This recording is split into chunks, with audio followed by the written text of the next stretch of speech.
پھر نبی علیہ الصلوۃ والسلام کی زندگی میں ایک اور بڑا صدمہ تھا کہ جنگ احد میں آپ کے چچا اور آپ کے دوست سیدنا حمزہ رضی اللہ تعالیٰ عنہ شہید ہو گئے تھے. وہ نبی علیہ السلام کے ہم عمر تھے تو دوستی بھی تھی، رشتے میں چچا بھی تھے تو اور بھی تعلق تھا، اور ان کی وجہ سے نبی علیہ السلام کو بہت تقویت ملی تھی. تو نبی علیہ الصلوۃ والسلام بہت ان سے محبت فرماتے تھے. اللہ کی شان کہ وحشی ایک حبشی تھا، ہندا نے اپنے والد کا بدلہ لینے کی خاطر اس کو بلایا اور کہا کہ اگر تم اس بندے کو مارو گے انعام بھی دوں گی، آزاد بھی کر دوں گی. اب یہ بندہ اپنے نیزے کے نشانے میں بڑا مشہور تھا.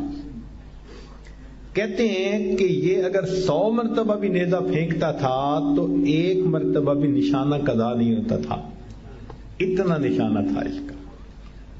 چنانچہ ہندا نے وعدہ کر لیا کہ اس جنگ میں تجھے اور کچھ نہیں کرنا، حمزہ رضی اللہ عنہ پہ حملہ کرنا ہے. چنانچہ کیا ہوا، جنگ شروع ہوئی. سیدنا حمزہ رضی اللہ تعالیٰ عنہ حصہ لے رہے ہیں اور یہ چھپتا چھپاتا اپنا نیزہ لے کے حمزہ رضی اللہ عنہ کے پیچھے ہے، کیونکہ اس نے تو ٹارگٹ کرنا تھا. اور وہی ہوا کہ اس نے ایک نیزہ مارا جو حمزہ رضی اللہ عنہ کے سینے میں پیٹ میں آ کے جہنت، اور اسی نیزہ کے لگنے کی وجہ سے آپ کی شہادت ہو گئی. ان کی شہادت نبی علیہ السلام کے لیے اتنا بڑا صدمہ تھا کہ محبوب صلی اللہ علیہ وسلم نے فرمایا اگر میت کے اوپر بین کرنے کی اجازت ہوتی تو میں عورتوں کو کہتا میرے چچا کی میت پر بین کرے. اتنا تو صدمہ تھا نا، اتنا صدمہ.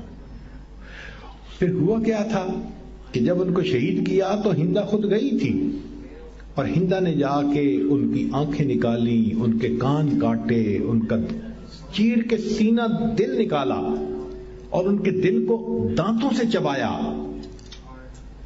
لاش پہچانی نہیں جاتی تھی. جب نبی علیہ السلام نے دیکھا اتنا دکھ ہوا کہ کوئی حد نہیں، مگر اللہ کے حبیب صلی اللہ علیہ وسلم نے صبر فرمایا اور ان کو سید الشہداء کا خطاب دیا. وہ چچا کا قاتل اور وہ عورت جو چچا کے دل کو چباتی ہے. جب نبی علیہ السلام نے مکہ مکرمہ کو فتح کیا، وہ ہندا آئی اور وہ تو پردے میں تھی، برقعے میں تھی، چادر میں جیسے عورتیں ہوتی تھیں اس وقت، اور اس نے چادر کے اندر سے اونچی آواز سے کلمہ پڑھ دیا. نبی علیہ السلام نے سنا، فرمایا ہندا تو نے کلمہ پڑھ لیا، ٹھیک ہے میں تجھے معاف کرتا ہوں. محبوب صلی اللہ علیہ وسلم کی معافی کا اس کو توقع نہیں تھی. وہ سمجھتی تھی کہ آج مجھے ضرور قتل کیا جائے گا.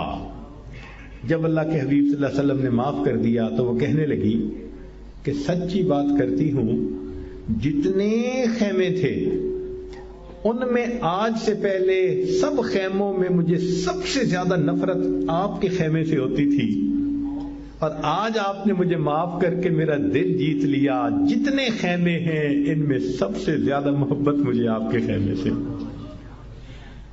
ہندا کو بھی معاف کر دیا. اور وہی ہوا کہ نبی علیہ الصلوۃ والسلام انتظار میں تھے کہ وحشی اگر مل جائے تو میں اپنے چچا کا بدلہ اس سے لوں گا. اور اللہ کی شان دیکھیے کہ وہ وحشی رضی اللہ عنہ وہ جانتے تھے نبی علیہ السلام کی معافی دینے کو. وہ چھپ کے آئے پیچھے سے اور پیٹھ کے پیچھے سے آ کے پہلے کلمہ پڑھا اور سامنے آئے. تو نبی علیہ السلام نے جب دیکھا کہ کلمہ بھی پڑھ چکا اور ہے بھی چچا کا جو ہے نا قاتل، تو محبوب صلی اللہ علیہ وسلم نے فرمایا وحشی میں نے تیرے کلمے کو قبول کر لیا اور میں نے تجھے معاف بھی کر دیا. اتنی سی بات ہے، تم میرے سامنے آؤ گے مجھے اپنے چچا کا وہ واقعہ یاد آ جائے گا، تمہارا نقصان نہ ہو جائے، تم چلے جاؤ میرے سامنے. اللہ کے حبیب صلی اللہ علیہ وسلم نے وحشی کو بھی معاف فرما دیا. اللہ اکبر کبیرہ. جس دن مکہ فتح ہوا تو مکہ کی چابی تھی عثمان بن طلحہ کے پاس. نبی علیہ السلام نے پیغام بھیجا کہ بھئی مجھے بیت اللہ کی چابی لا کے دو. چابی آ گئی. اللہ کے حبیب صلی اللہ علیہ وسلم نے بیت اللہ کا دروازہ کھلوایا، اندر تشریف لے گئے اور اندر جا کر نفل پڑھے، دعا مانگی۔ جب نبی علیہ السلام باہر آئے تو آپ نے تالا بند کروایا۔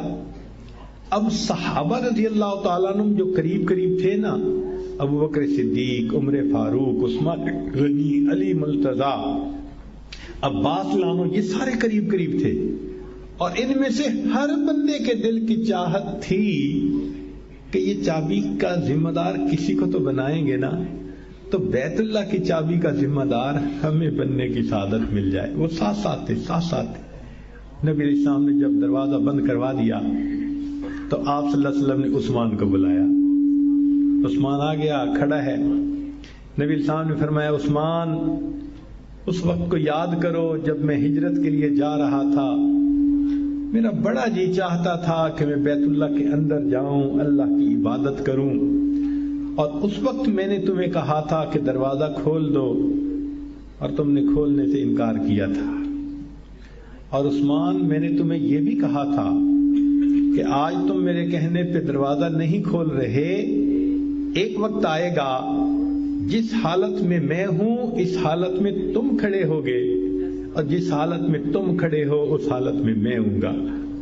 اور عثمان، تمہیں میری اس بات پہ غصہ آیا تھا اور میں چلا گیا تھا بغیر بیت اللہ میں داخل ہوئے۔ عثمان، دیکھو میرے اللہ نے وعدہ سچا کر دیا، آج چابی میرے ہاتھ میں ہے، تم خالی ہاتھ میرے سامنے کھڑے ہو، مگر عثمان، میں تیرے ساتھ وہ نہیں کروں گا جو تم نے میرے ساتھ کیا تھا۔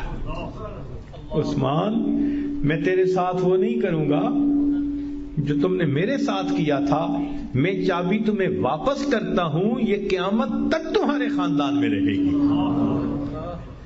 اللہ اکبر کبیرہ۔